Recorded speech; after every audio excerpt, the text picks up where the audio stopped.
He's very smart, and the language is terrific. He talks about issues in a way that is not pedantic.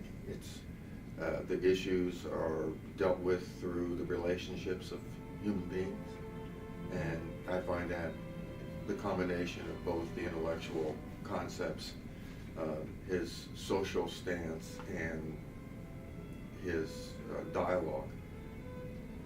You don't find too many playwrights who can put all that together and create a really dynamic evening in the theater. So.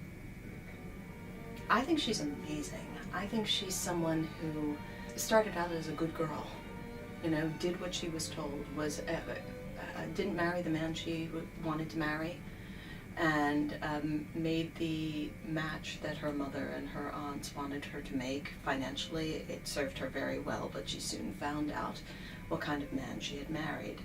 And she actually very early on tried to get out of that marriage, but the minister of the town told her she had to go back to her husband, and so she did that and had a child, and then built a life for herself and her son that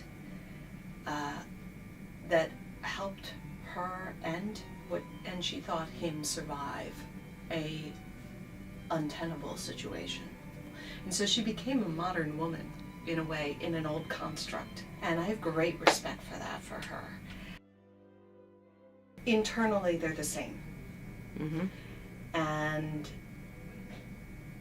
externally, it's a corset.